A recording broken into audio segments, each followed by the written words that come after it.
नमस्कार दोस्तों, breaking exam में आप सभी का स्वागत है। भक्ति आंदोलन के प्रमुख संत, ये ऐसा टॉपिक है जो आपके आने वाले परीक्षा के दृष्टिकोण से बहुत ही ज़्यादा इम्पोर्टेंट है। आप इस वीडियो को शुरू से अंत तक देखिएगा, जिससे आपका एक या दो क्वेश्चन जो आता है वो गलत ना हो। तो आइए शुरू करते हैं बिना किसी देरी के। और यदि आप नए हैं तो चैनल को लाइक और सब्सक्राइब जरूर कर लीजिए, जिससे आपको आने वाले वीडियोज़ की नोटिफिकेशन मिलती रहे। तो चलिए शुरू करते हैं। सबसे पहले देखेंगे दक्षिण भारत के प्रमुख संत रामानुजाचार्य का जन्म कहाँ हुआ था। तो इसका सही आंसर क्या है? Option A, Andhra Pradesh. इनकी व्याख्या देख लेते हैं। और ये चर्चा में भी इस साल रहे हैं, ये भी याद रखिएगा। रामानुजाचार्य का जन्म आंध्र प्रदेश में हुआ है, याद रखिएगा। और इनका जन्म 1017 ईस्वी में हुआ है। ये शंकराचार्य के अनुयायी थे। इन्होंने श्री संप्रदाय की स्थापना की। मोस्ट इम्पॉर्टेंट फैक्ट, श्री संप्रदाय और विष्णु की भक्ति पर बल दिया। इनके दर्शन को विशिष्ट द्वैतवाद कहा जाता है। इन्होंने ब्रह्मसूत्र पर एक टीका श्री भाष्य लिखी, ये भी इम्पोर्टेंट है। इन्होंने दक्षिण में विष्णु का अवतार इनको माना जाता है, याद रखिएगा। इनको दक्षिण में विष्णु का अवतार माना जाता है, याद रखिएगा।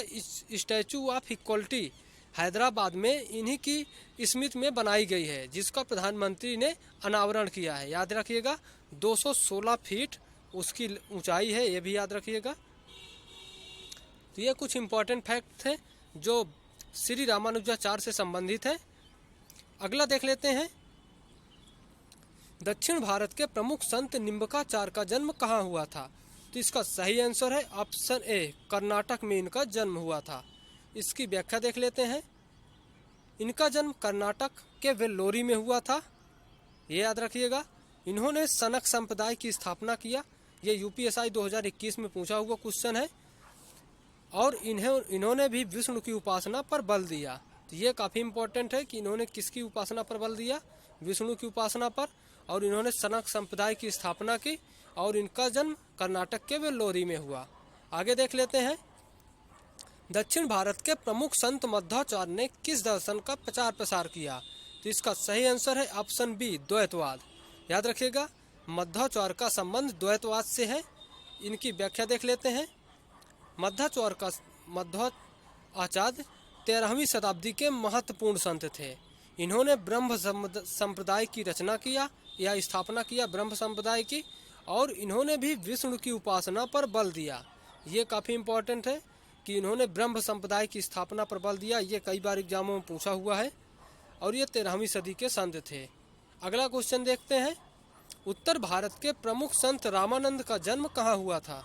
तो इसका सही आंसर है प्रयागराज, याद रखिएगा। ऑप्शन ए इसका सही आंसर है। प्रयागराज में उत्तर प्रदेश भारत के प्रमुख संत रामानंद का जन्म हुआ था, प्रयागराज। इसकी व्याख्या देख लेते हैं। रामानंद का जन्म प्रयाग में हुआ था, लेकिन इनका कर्म क्षेत्र काशी था। इन्होंने बैरागी संप्रदाय की स्थापना की, ये मोस्ट इम्पोर्टेंट है। और इन्होंने राम की उपासना पर बल दिया, ये भी काफ़ी इम्पोर्टेंट है कि रामानंद से याद रख सकते हो, राम है तो राम की उपासना पर बल दिया। वहीं इन्होंने बैरागी संप्रदाय की स्थापना की, ये मोस्ट इम्पोर्टेंट है। आगे देख लेते हैं। उत्तर भारत के प्रमुख संत कबीर दास का जन्म कहाँ हुआ था। तो इसका सही आंसर क्या है? काशी। ऑप्शन बी इसका सही आंसर है। काशी में संत कबीर दास का जन्म हुआ था। और इनकी मृत्यु मगहर में हुई थी, ये याद रखिएगा। मगहर में इनकी मृत्यु हुई थी। इनकी व्याख्या देख लेते हैं कि कबीर दास का जन्म काशी में हुआ था। इनके गुरु रामानंद जी थे। इन्होंने बीजक ग्रंथ की रचना किया है। और इन्होंने निर्गुण भक्त की उपासना पर बल दिया है। तो ये याद रखिएगा, मोस्ट इम्पॉर्टेंट टॉप पॉइंट है कि इन्होंने निर्गुण भक्त की उपासना पर बल दिया। अगला क्वेश्चन देखते हैं। मन चंगा तो कठौती में गंगा कथन किस संत ने कहा था। तो इसका सही आंसर है ऑप्शन बी, रैदास ने कहा था। मन चंगा तो कठौती में गंगा, रैदास, याद रखिएगा। ऑप्शन बी इसका सही आंसर है, रैदास। इसकी व्याख्या देख लेते हैं। अगला क्वेश्चन देखते हैं। किस संत के भक्ति मार्ग को पुष्टि मार्ग कहा जाता है। तो इसका सही आंसर क्या है? वल्लभाचार्य, याद रखिएगा। वल्लभाचार्य के भक्ति मार्ग को पुष्टि मार्ग कहा जाता है। Option A. अगला क्वेश्चन देखते हैं, इनकी व्याख्या थोड़ा देख लेते हैं। वल्लभाचार्य का जन्म तेलंगाना में हुआ था। इनका कर्म क्षेत्र काशी था और यहीं कृष्ण के स्वप्न में आदेश के कारण ये वृंदावन चले गए थे। ये इम्पोर्टेंट फैक्ट है कि इनका जन्म तो तेलंगाना में हुआ था और ये जाति से एक ब्राह्मण थे और इनका कर्म क्षेत्र काशी था। यहीं पर कृष्ण भगवान इनके स्वप्न में आए और इनको आदेश दे दिया और ये फिर उसके कारण वृंदावन चले गए। और ये ऐसे एक संत थे जिन्होंने काशी में जल समाधि ले ली है, यह भी याद रखिएगा। जल समाधि लेने वाले प्रमुख संत कवि वल्लभाचार्य थे और इन्होंने कृष्ण की उपासना पर बल दिया, ये भी इम्पोर्टेंट है। अगला क्वेश्चन देखते हैं, रसखान किस संत के शिष्य थे? तो इसका सही आंसर है विट्ठलनाथ। तो विट्ठलनाथ रसखान के गुरु थे, याद रखिएगा। विट्ठलनाथ रसखान के गुरु थे और विट्ठलनाथ वल्लभाचार्य के पुत्र थे, ये भी याद रखिएगा। इनकी व्याख्या देख लेते हैं। विट्ठलनाथ वल्लभाचार्य के पुत्र थे जो अकबर के समकालीन थे। इन्होंने कृष्ण की भक्ति के 8 संतों को मिलाकर अष्टछाप की रचना किया, ये भी याद रखिएगा। अष्टछाप की स्थापना किसने किया? तो ये विट्ठलनाथ ने किया था। वहीं ये इनके शिष्य रसखान जी थे और इन्होंने कृष्ण की उपासना पर बल दिया। तो ये इम्पोर्टेंट फैक्ट है, अष्टछाप की किसने स्थापना किया? तो ये विट्ठलनाथ ने। और ये किसके पुत्र थे? तो वल्लभाचार्य के। अगला क्वेश्चन देख लेते हैं, सूरसागर ग्रंथ की रचना किस संत ने किया था? तो इसका सही आंसर क्या है? ऑप्शन ए, सूरसागर ने। याद रखिएगा, ऑप्शन ए इसका सही आंसर है। सूरदास ने सूरसागर ग्रंथ की रचना किया था, याद रखिएगा। सूरदास ने सूरसागर ग्रंथ की रचना किया, ऑप्शन ए। इनकी व्याख्या देख लेते हैं। सूरदास वल्लभाचार्य के शिष्य थे, इसका सही आंसर क्या है? सूरदास वल्लभाचार्य के शिष्य थे और इनकी भक्ति को पुष्टि मार्ग का जहाज कहा जाता है। मोस्ट इम्पॉर्टेंट, कई बार एग्जामों में पूछा गया है कि किनकी भक्ति को पुष्टि मार्ग का जहाज कहा जाता है? तो सूरदास वल्लभाचार्य के जो शिष्य थे इनकी भक्ति को। इन्होंने कृष्ण की उपासना पर बल दिया, ये भी इम्पोर्टेंट फैक्ट है। अगला क्वेश्चन देखते हैं, मीराबाई के गुरु कौन थे? तो मीराबाई के गुरु कौन से संत थे? तो इसका सही आंसर क्या है? ऑप्शन बी, संत रैदास मीराबाई के गुरु थे, याद रखिएगा। मीराबाई के गुरु संत रैदास थे। इनकी व्याख्या देख लेते हैं। मीराबाई के गुरु संत रैदास थे। इनका विवाह कहाँ हुआ था? तो ये मेवाड़ के राणा सांगा के पुत्र भोज के साथ हुआ, लेकिन जल्दी ही भोज की मृत्यु के बाद ये विधवा हो गई और इन्होंने कृष्ण की उपासना पर बल दिया। जीवन के अंतिम वर्षों में ये द्वारिका आ गई और यहीं पर इनकी मृत्यु हो गई। ये याद रखिएगा कि इनकी मृत्यु कहाँ पर हुई थी? तो ये द्वारिका में हुई थी और कृष्ण की आराधना करते हुए हुई थी। अगला क्वेश्चन देखते हैं, राम भक्ति शाखा के कवि तुलसीदास का जन्म कहाँ हुआ था? तो इसका सही आंसर क्या है? राजापुर, बांदा, उत्तर प्रदेश। याद रखिएगा, ये उत्तर प्रदेश के बांदा जिले के राजापुर में हुआ था। इसका सही आंसर है ऑप्शन ए। इनकी व्याख्या देख लेते हैं।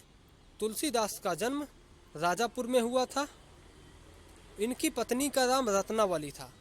कहा जाता है कि इनकी पत्नी ने एक बार इनको अपमानित कर दिया, जिसके कारण इनको वैराग्य प्राप्त हुआ और ये फिर अपने घर को छोड़कर चले आए, अयोध्या चले आए।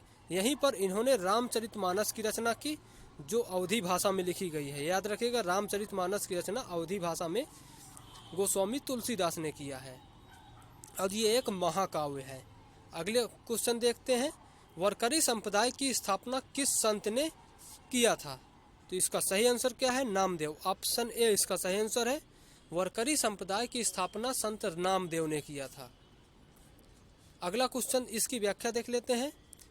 वरकरी संप्रदाय की स्थापना नामदेव ने किया था। इनका संबंध महाराष्ट्र से है, ये भी याद रखिएगा। कई बार ये भी पूछ लिया जाता है कि नामदेव का संबंध किस स्टेट से है, या उत्तर भारत के किस राज्य से है, या दक्षिण भारत के राज्य से है। तो ये दक्षिण भारत के महाराष्ट्र राज्य से है, ये भी याद रखिएगा। महाराष्ट्र के संत ज्ञानेश्वर ने भी वरकरी संप्रदाय से संबंध इनका भी है, तो याद रखिएगा। महाराष्ट्र के ज्ञानेश्वर एक संत थे, उनका भी वरकरी संप्रदाय से संबंध था। अगला क्वेश्चन देख लेते हैं, महाराष्ट्र के कबीर किस संत को कहा जाता है, जिनके संकलन को अभंग कहा जाता है? तो इसका सही आंसर है ऑप्शन ए, तुकाराम। तो महाराष्ट्र के कबीर तुकाराम को कहा जाता है। ये भी याद रखिएगा, कई बार पूछ सकता है ये भी एग्जामों में, क्योंकि ऐसे क्वेश्चन जो लगभग कोई नहीं पढ़ा, ऐसे क्वेश्चन पूछने पर भी हमारे गलत हो जाते हैं। तो आप ऐसे क्वेश्चनों पे थोड़ा ज़्यादा डेडिकेट रहिए कि जिससे कि आपके गलत ना हो। तो महाराष्ट्र के कबीर ये तुकाराम को कहा जाता है और इनके संकलन को अभंग कहा जाता है, ये भी याद रखिएगा। अगला क्वेश्चन देख लेते हैं, सिख धर्म के संस्थापक कौन थे? तो इसका सही आंसर है गुरु नानक। ये कई बार एग्जामों में पूछा हुआ है, इसलिए इम्पोर्टेंट भी है। सिख धर्म के संस्थापक गुरु नानक थे।